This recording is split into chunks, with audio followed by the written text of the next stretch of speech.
we have people immigrating at the southern border. That is nothing new. But recently, and it may have to do with COVID, there are more people coming across the border than usual. And when Biden and Harris ran for office, for president and vice president, they talked a big game about getting rid of the detention camps, right? Like, oh, the kids in cages, this is so terrible, we have to stop this. Well, it turns out that the Biden administration has reopened some of the camps that the Trump administration was using for keeping kids there. Okay, not great.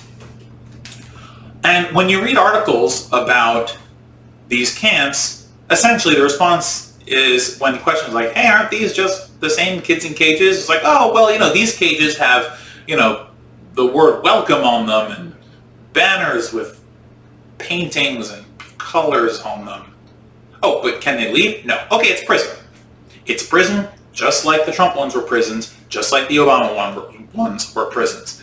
And the thing is, look, it is difficult to deal with large amounts of people coming over the border when we have the types of immigration laws that we do, and we don't have enough people who review files to speed up this process. And especially it's hard when a lot of people are coming over, yada, yada, yada. But the truth is, these are still people being detained essentially for no reason. We don't have any proof that these people are dangerous, just like we didn't have any proof during the Trump administration that they were dangerous, just like we didn't have any proof during the Obama administration that they were dangerous.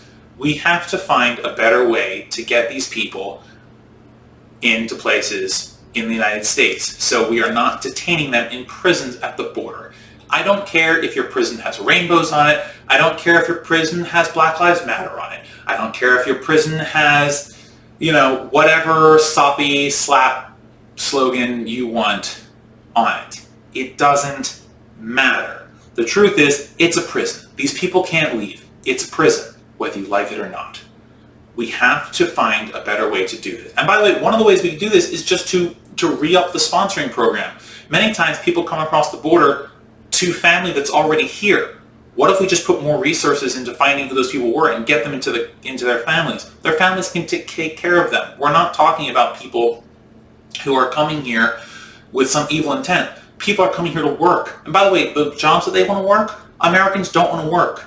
I don't remember if it was 2018 or 2019, but essentially we had one year, I believe it was in Georgia, where they passed some kind of law about about what kind of workers could pick crops. And it was to incentivize those jobs to go to Americans, right? Because the idea is that, the idea was that immigrants are taking the jobs of Americans.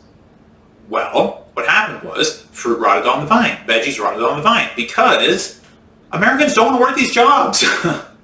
And because Americans don't want to work these jobs and someone needs to work these jobs, why can't we just have people who want to work the jobs? And by the way, there's actually a corporate angle to this too.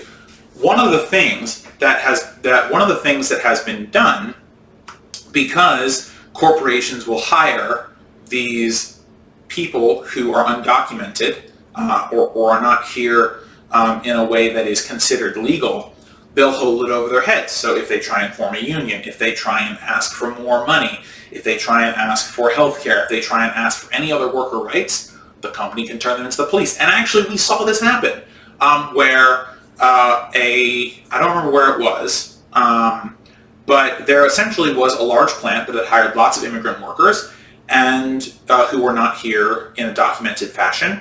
And when they did do that, essentially the workers wanted more. They wanted better wages, they wanted better benefits, and they wanted to form a union, I believe.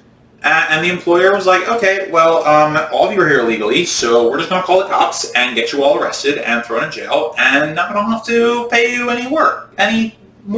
And by the way, that type of brutality, people see that. People's behaviors change.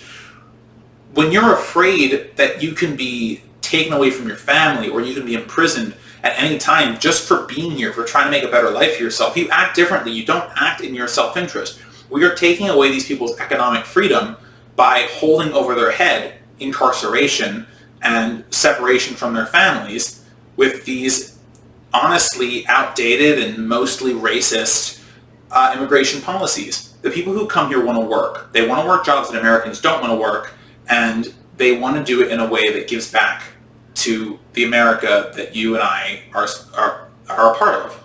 And quite frankly, we ought to let them do it. There's no good reason not to. These people want to be our neighbors. They want to make America stronger. And quite frankly, I think the best thing that we can do is give back to them what they want to give to us, which is a better place to call home.